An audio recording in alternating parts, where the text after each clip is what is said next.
For Dr. Spier to go to TikTok seeking examples of autism misinformation and somehow deciding that this innocent autistic woman who was accurately describing the use of therapeutic equipment was an appropriate specimen of such concerns.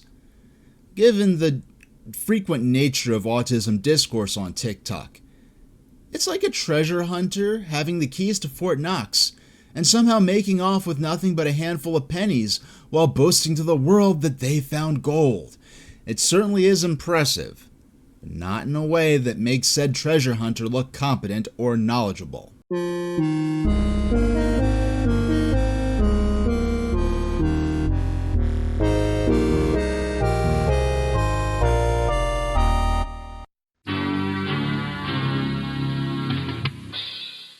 Dr. Hannah Spier of the YouTube podcast Psychobabble has senselessly defamed the TikTok user Sound of the Forest by ridiculing her over innocent footage she posted of herself using a sensory swing while accurately explaining its construction and use.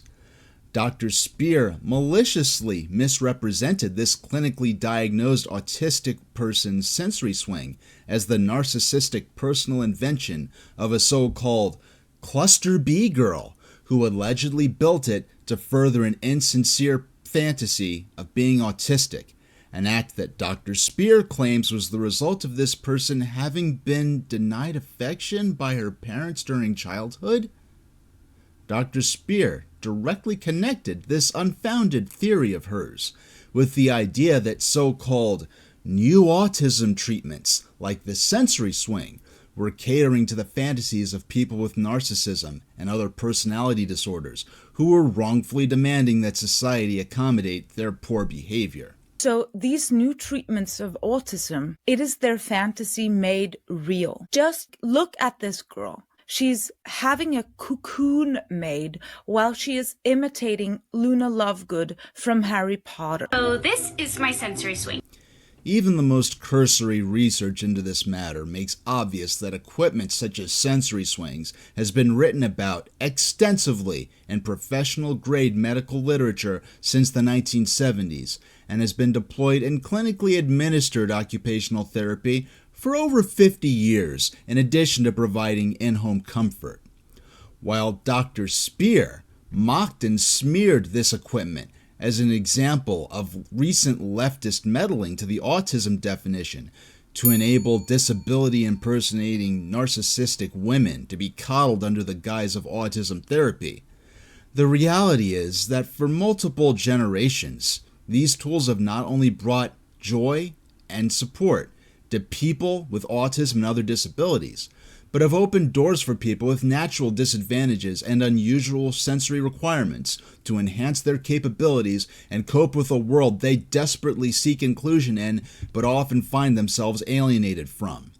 If Dr. Spier has sincere and well-considered concerns with the sensory integration techniques pioneered by Dr. A. Jean Ayres over 50 years ago, and wants to avoid criticisms and concepts of autism care and treatment in which sensory swings are used, then Dr. Spier certainly failed to express those concerns in that clip of hers, which was featured as the conclusion to a video titled How Autism Was Hijacked by Narcissists. I can't speak for how Dr. Spier may have presented and discussed Sound of the Forest TikTok footage in her subscriber-exclusive full-length video, but in its freely presented form intended to promote paid memberships to her YouTube channel, Dr. Spier's priority with this out-of-context clip was not to inform the public or to critically examine concepts of autism treatment.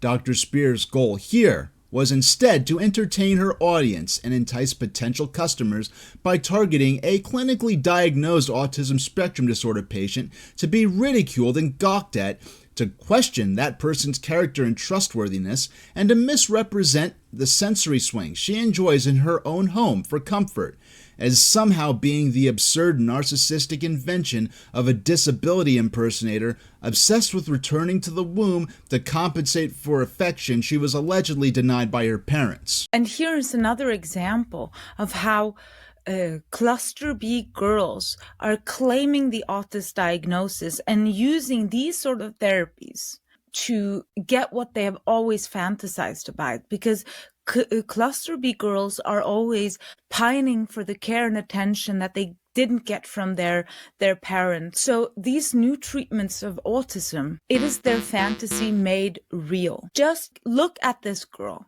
She's having a cocoon made while she is imitating Luna Lovegood from Harry Potter. Sensory swings can be used to apply deep pressure, which can be very calming for autistic people. Sensory swings are used in all types of therapies and aren't just for autistic people.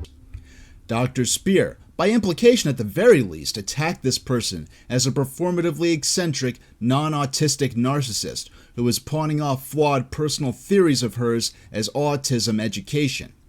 In reality, the professionally diagnosed autistic person Dr. Spier targeted not only consistently uses her online platform to explicitly reject the actual misinformation that autism is a so-called superpower, but she has also been discussing how her autism has been limiting and disabling, including serialized life-threatening incidents that required hospitalization.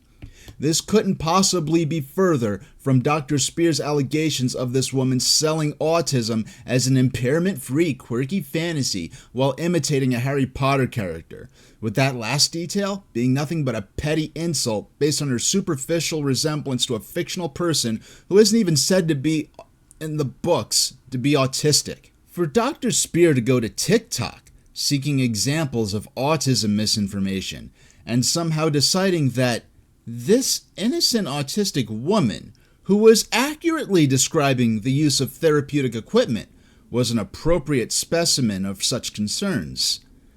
Given the frequent nature of autism discourse on TikTok, it's like a treasure hunter having the keys to Fort Knox and somehow making off with nothing but a handful of pennies while boasting to the world that they found gold. It certainly is impressive, but not in a way that makes said treasure hunter look competent or knowledgeable. And for Spier to present herself to the public as a healthcare practitioner and subject matter expert on disability and mental health, only to use that position of perceived authority to publicly attack the character of the patients of other doctors, patients who Dr. Spier has never met or worked with. And then concoct elaborate and scathing, unfounded assessments of their personal biographical history and implications against their parents of being neglectful, all because Dr. Spier is unhappy with the diagnoses that these people were given by their own actual doctors. It's not only immensely unprofessional behavior, but it's especially weird when Spier presents herself as the reserved and rational voice of common sense. Far from that, Spier is instead acting as though she were the heroic main character of mental health care, with the self-anointed superpower to confiscate the diagnoses issued to the patients of other doctors, and the additional superpower to reassess and re-diagnose those patients who she's never met, and to do that based on social media clips which she has personally cherry-picked and deceptively presented to validate her predetermined conclusion that these clinically diagnosed autistic people were actually scheming narcissists abusing the autism designation to be rewarded for their bad behavior. Given Spier's provable habit of misrepresenting clinical definitions of disability, to strip people she dislikes of any sense of impairment or deservingness for understanding, and then fabricating the personal histories of strangers that she has marked as ideological enemies of common sense and traditional values, merely due to their having been diagnosed by their own doctors with disorders Dr. Spier, a stranger, doesn't approve of them having. Well, considering all that, I certainly would hope that those watching Dr. Spier's videos would think twice before trusting anything she says without checking against outside sources. And for those unfamiliar with these issues, or who may have trusted Dr. Spier, who weren't aware of this, even disability experts and professional-grade medical literature, including textbooks from multiple decades ago, and with zero connections to disability activism or to the online neurodiversity movement, directly contradict many of Dr. Spier's generalized claims and accusations against people that she hasn't blessed with her personal permission to be part of the disability community. Based on her freely published video material, I have the impression that Dr. Spier's personal opinion is that only non-speaking autistics who will require 24/7 lifelong care and who are unable to attempt careers are legitimate in receiving an autism diagnosis and any associated disability services and societal consideration as people deserving of patience or accommodation. If that does turn out to be what Dr. Spier actually believes, it's nothing more than her personal opinion, not proof that invalidates clinical descriptions of disability dating back not just multiple decades, but entire generations. And in fact, that theoretical definition of so-called true autism, as Spier called it in her video, would not only invalidate the profiles of autistic people that Leo Kanner worked with, but people who Leo Kanner worked with who did speak and who did pursue careers later in life. And if you don't know who Leo Kanner is, he established the modern concept of autism back in the 20th century, though Dr. Spier invokes his name as though to crown herself with the authority to decree that people diagnosed after Kanner's time, who don't outwardly resemble 1950s black and white stock footage of autistic hospital patients, therefore can't possibly be legitimately disabled in a way worthy of clinical attention or recognition as part of the autism spectrum. As you see here, when Leo Kanner introduced the term infantile autism in 1943, he wasn't talking about socially awkward, misunderstood introverts. He was describing kids with profound impairments. Spier vilifies the contemporary diagnostic eligibility of autistic people she seemingly thinks of as too successful or too normal, as what she calls a long march of diagnostic expansion. For decades, that's what autism meant. Rare, severe, and unmistakable. Then came psychiatry's long march of diagnostic expansion. Dr. Spier's expertly selected Red Scare dog whistle phrasing insinuates the formal recognition of what some may call high-functioning autism to be a newfangled leftist political opinion rather than a long-established apolitical consensus of legitimate medical science. And I would love to see her attempt to be more explicitly biased against entire categories of disabled people than to malign them as ideological and political enemies by mere virtue of their being clinically recognized as deserving of help. Oh, you communists, you're so cruel! The bias displayed by Dr. Spier against so-called high-functioning autistic people is so transparent that she opens her video by contrasting archival footage of autistic children that was filmed in hospitals with screenshots of Sheldon Cooper from Big Bang Theory, a comedy television character who isn't even said to be autistic on the actual show, a character who many autistic neurodiversity proponent self-advocates reject, specifically due to its perpetuation of the myth of autism as a funny genius superpower absent of clinically significant impairment. How have we gone from diagnosing children with severe life-limiting impairments to diagnosing adult women who watched Sheldon and saw themselves in him?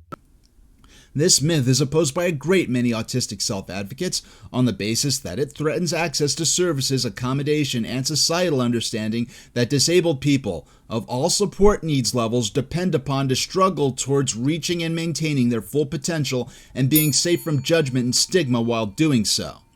So to intentionally repeat myself, by targeting Sound of the Forest TikTok channel and the way that she has with these accusations and criticisms, which are misdirected, baseless, or both, Dr. Spier blames these autism trivializing stereotypes on a clinically diagnosed autism spectrum disorder diagnosed person who has explicitly spoken out multiple times against the autistic superpower narrative, to the point where she's even rejected such comments that are offered to her by her viewers as personal compliments. Dr. Spier comparing educational hospital footage of patients with screenshots of a laughingstock nerd sitcom character who isn't even claimed to be disabled, and using that as the basis to discredit real-life disabled strangers who Dr. Spier, without having met or worked with them, thinks aren't suffering enough or impaired enough to be legitimately disabled. It personally doesn't strike me as the logic of an expert who deserves to be taken seriously. There may be significant imperfections with the DSM-5's diagnostic nomenclature and organization of neurodevelopmental disabilities overall, and there are certainly opportunities to improve the concepts of healthcare and other services disabled people depend upon.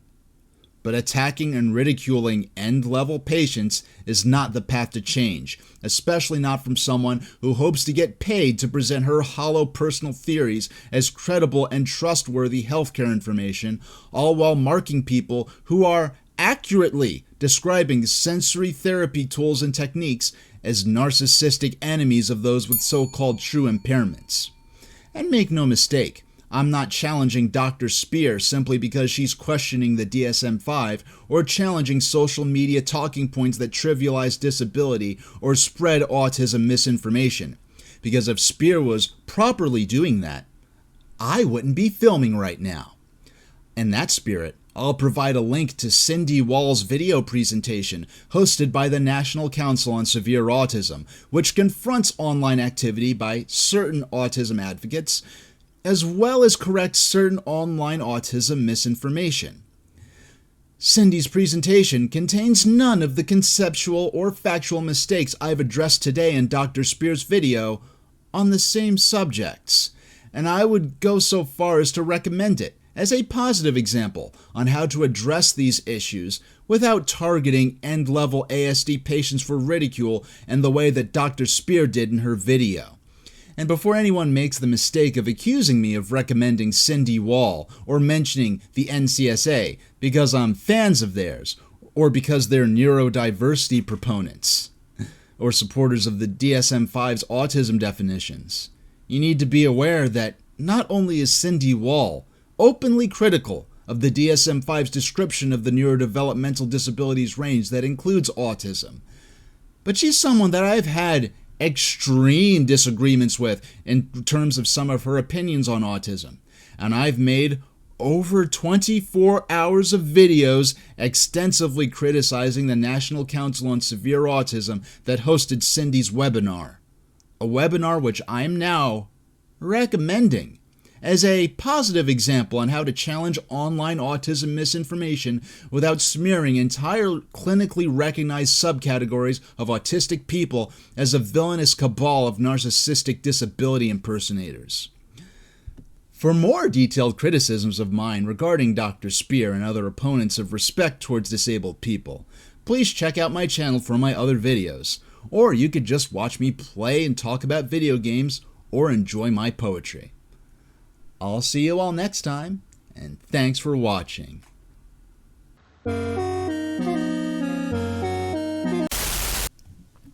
Hi everybody, I thought I was finished with this video. In fact, all the filming and editing was complete 90% of the way to being ready to upload, and then I found something so incredible that I had to comment on it. And I want to clarify that no matter how little I like Dr. Hannah Spier, I really felt it was a matter of responsibility that I propose the possibility that she may have well-informed, carefully considered criticisms of sensory integration theory as was developed and initially proposed by Dr. Jean Ayres more than 50 years ago, but that to sell those subscriptions to her channel, those paid subscriptions, she, threw Sound of the Forest on TikTok under the bus and presented this sort of mockery of, oh, look at this ridiculous person, as a way to, entice paid memberships to her channel. That would be incredibly cowardly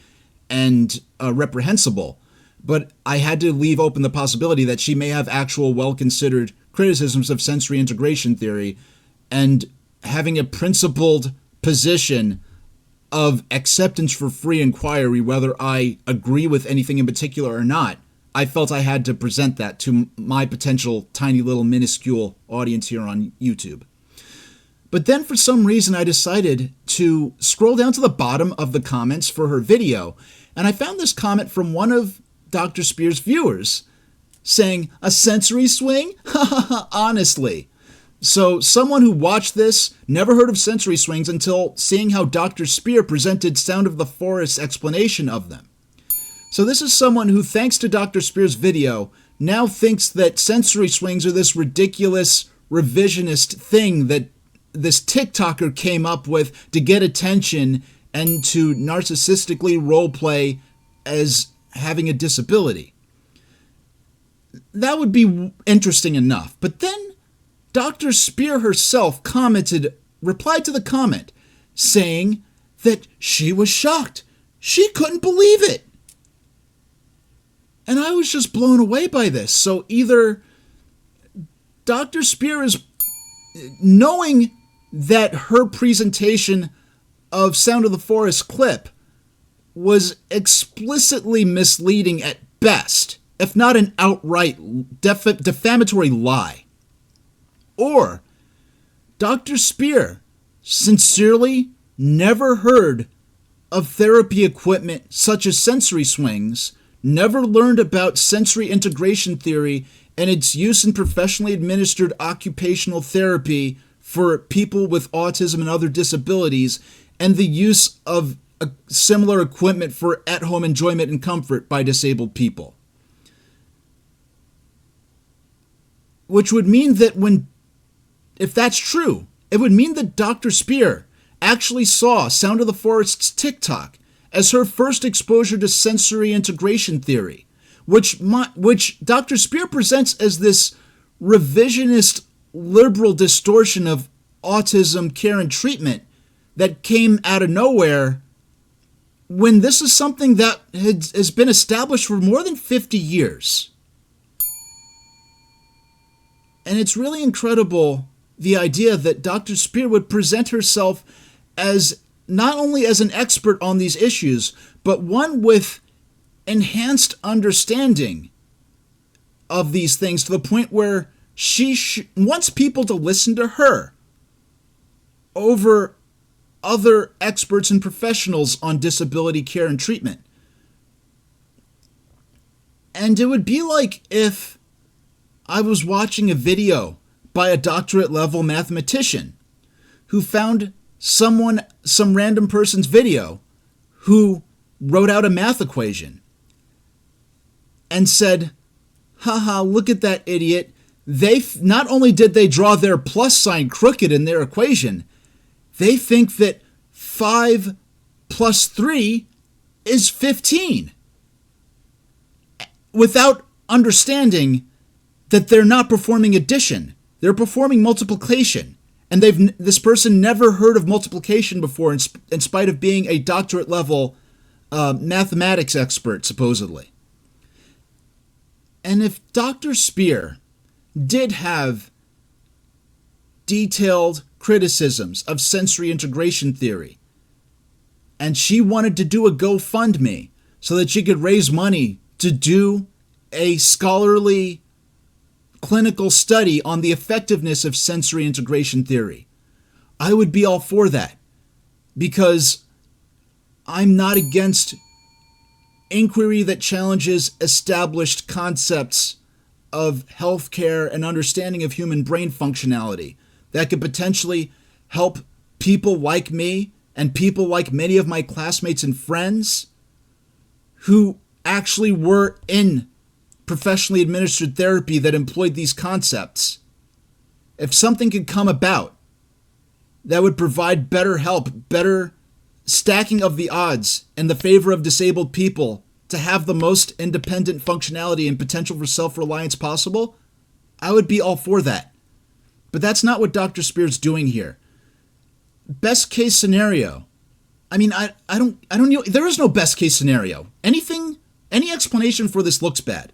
Either Dr. Spier deliberately and knowingly lied about Sound of the Forest's explanation of sensory swings to make her look bad, in order to make her, Dr. Spier herself, look like this superior voice of reason, laughing at these ridiculous narcissistic antisocial, evil people that are lying about disability and autism in order to feign and impersonate disabilities.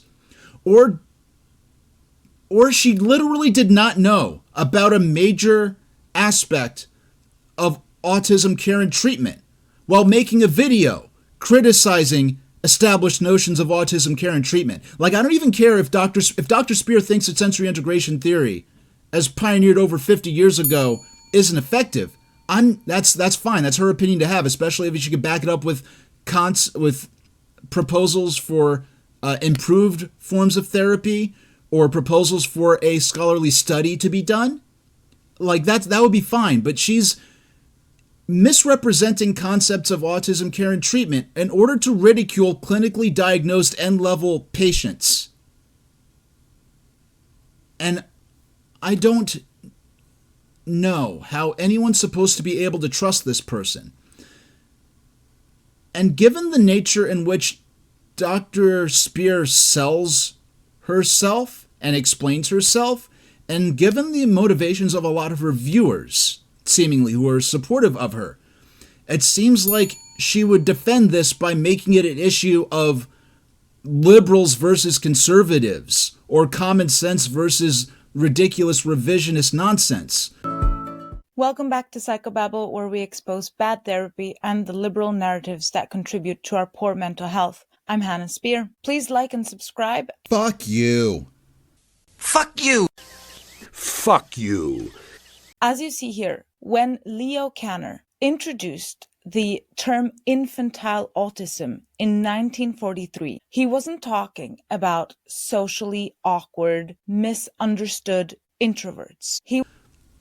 But Dr. Spier is evoking mid 20th century inquiry into autism to reinforce her own ideas that, I have the real ideas, the real concepts of autism care and treatment and understanding of human brain functionality in relation to disability. It's these new revisionist things, this insurgent liberal nonsense like this sensory swing that's ruining disability care and treatment. So these new treatments of autism, it is their fantasy made real. Just look at this girl. She's having a cocoon made while she is imitating Luna Lovegood from Harry Potter. So this is my sensory swing.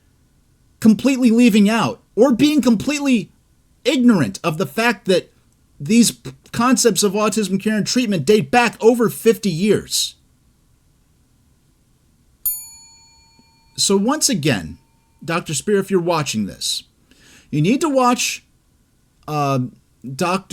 No, she's not a doctor. You need to watch Cindy Wall's video about confronting online autism misinformation from the National Council on Severe Autism. Because I have significant disagreements with a number of things that Cindy Wall has said. I've made over 24 hours of elaborate, detailed criticisms of the National Council on Severe Autism.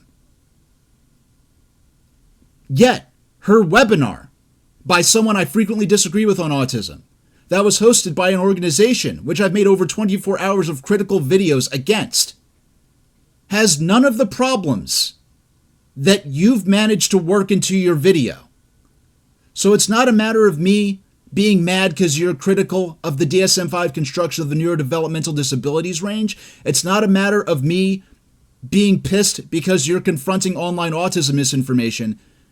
I'm confronting you because you've taken actual accurate information about autism and fundamentally misrepresented it and defamed people in order to make yourself look like an expert. So to wrap this up, Dr. Spier, this is not a matter of you being critical of online autism misinformation. It's not a matter of you being critical of the DSM-5's construction of the neurodevelopmental disabilities range. It's not a matter of you being critical of aspects of the neurodiversity paradigm or of certain aspects of online activism and advocacy relating to autism. The issue is that you, at best, have been proven to say things about autism and other disabilities that are concretely untrue. with your incomplete explanation of the clinical definition of Asperger's being just a surface level example of that, let alone your either fundamental lack of understanding of sensory integration theory, or your willingness to lie about it to make people look bad and to make actual clinically administered methods of autism care and treatment that have been in use for over 50 years look like the ridiculous personal fantasies of random TikTokers. So, and now these words are not my own, but I want to quote a quote that I think is very relevant to this situation. And is to let you know that I exist and that I'm sort of a threat to your terrible ideas. And anytime you go to publish them again without proper referencing, you just know that I exist, I'm in the world, and that if you're going to publish something that's absolute rubbish, I'm going to call you out on it and embarrass you publicly. I'm not going to attack you personally, but I'm going to attack your ideas and show that you don't know what you're talking about. Now, those words are not mine. Those are the words of James Nuzzo. And if you think that me saying that sounds unhinged or unreasonable, you need to think twice about letting your guests say things like that on your show in relation to ideas you personally don't like. So, I think that's enough. I'm sick of talking about this. Thank you for watching.